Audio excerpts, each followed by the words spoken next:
PMN news, देश की आवाज। पूर्व निर्धारित कार्यक्रम के तहत मगही, भोजपुरी, मैथिली संस्कृति बचाओ मंच के बैनर तले 27 मार्च को धनबाद के भाजपा विधायक राज सिन्हा का घेराव किया व उन्हें ज्ञापन सौंपा। इस कार्यक्रम में सैकड़ों महिलाएं एवं पुरुष शामिल थे।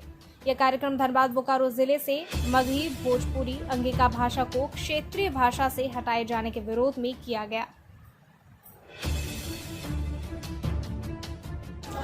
चरण बंद आंदोलन के तहत धनबाद विधायक राज सिन्हा जी का हम लोग घर का घेराव किए। इसका मुख्य उद्देश्य यह है कि धनबाद बोकारो में मगही, भोजपुरी, मैथिली, अंकिका को पहले नियोजन शिक्षा नीति में इसका दर्जा दिया गया। फिर कुछ चंद लोगों के आंदोलन करके हमारे भाषा को हटा दिया गया। और हम अपना आधार ये दे रहे हैं कि आज तक धनबाद लोकसभा क्षेत्र में हमारे ही भाषा के लोग यहाँ पर हमेशा सांसद रहे। धनबाद, झरिया, बघमारा में हमारे ही लगातार हमारे ही विधायक रहे। तो वो लोग जो तर्क दिया कि गांव में ये भाषा नहीं बोला जाता है, तो जब पूरा शहर में और पूरा इतना बड़ा आबादी में मेरा भाषा बोला जाता है, इसका सबसे बड़ा आधार है कि हमारा MP MLA हमारा है। इसलिए हम अपने जनप्रतिनिधियों से आग्रह करेंगे कि पुनः हमारे भाषा को स्थापित कराने का कोशिश कीजिए और हमारे भाषा को मान सम्मान दिलाने का काम करें। मैं इतना कहकर अपना बात को विराम देता। आज विधायक राज सिन्हा के आवास पर आए हुए हैं, क्या मांग क्या था?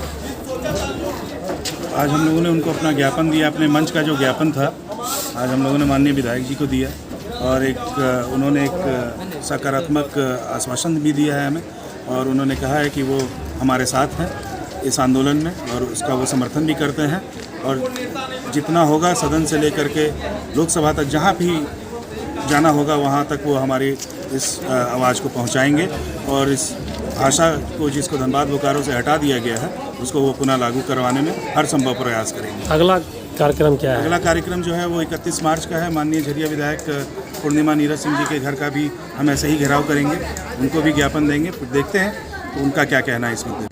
सर, आपका आवास का आज घेराव किया गया था मैथिली संस्कृति बचाओ मंच के द्वारा, क्या मांगे इनकी और क्या करेंगे? नहीं, इनका एक बात मांग है कि ये जो सरकार ने लागू किया धनबाद बोकारो में मगही, भोजपुरी, अंगिका, मैथिली को स्थानीयता की सूची में लागू किया था और फिर अपने आप 1-2 महीने के बाद उसको सूची से हटा दिया गया।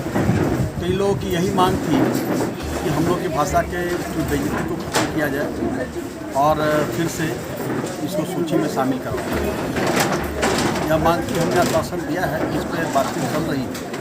सरकार ने जानबूझ करके इस काम को किया है जिससे कि लोगों को आपस में लड़ा दे और अपनी नाकामी को छिपाए, क्योंकि सरकार चुनाव के समय वादा करके आई थी कि हम 32 अखतियान लागू करेंगे, यहाँ 5 लाख लोगों को सरकारी नौकरी देंगे। नौकरी नहीं दे पाने पे बेरोजगारों को BA पास को जो है उसको 5,000 और MA पास को 7,000 बेरोजगारी भत्ता देंगे, नहीं तो राजनीति से संन्यास कर लेंगे। हेमंत सोरेन जी ने कहा था, इसके कई एक प्रमाण भी, लेकिन आज वो नहीं कर पा रहे हैं। तो इसीलिए अपनी नाकामियों को छुपाने के लिए ये जो है इस प्रकार के भावनात्मक मुद्दों को उभार दिया इन्होंने कि लोग आपस में लड़ते फिरते हैं। जो अंग्रेज़ों की नीति थी फूट डालो और राज करो, उसी नीति को इन लोगों ने भी यह जवाब अपनाया है। और इसलिए मैं खास करके अपने कांग्रेसी मित्रों से आग्रह करता हूँ कि जल्द से जल्द इस सरकार से अपना पिंड छुड़ाएं, क्योंकि जनता उनसे भी नाराज़ हो रही है। तो ये बातें हैं। इसके अलावा हम लोगों ने मांग किया है कि भाई आप स्थानीय कौन, यह तो परिभाषित कीजिए।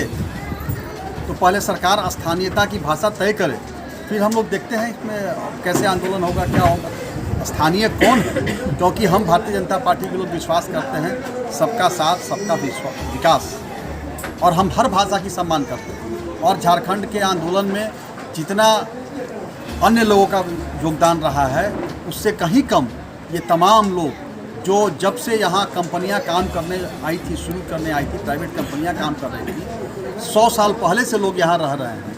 यहाँ के रत्नगर्भा धरती को सींचने, संवारने, संजोने में, यहाँ के रत्न को निकालने में इन सारे लोगों का योगदान है, जो जिसके चलते झारखंड आज विकसित हुआ है, जिसके चलते यहाँ के लोगों का जीवन स्तर ऊपर उठा। तो ऐसे लोगों को हम दूध की मक्खी की तरह निकाल फेंकेंगे, ये संभव नहीं है। और इसलिए हमने सबको आश्वासन दिया है कि हम आपके साथ हैं, बिल्कुल आपके साथ हैं, आपके साथ अन्याय नहीं होगा। आपने न मांगा था और आप अपने अपने आप ही लोगों ने दिया और उसको हटा दिया। निश्चित रूप से यह अपमान है और इस सरकार को इस अपमान का भरपाई करना होगा।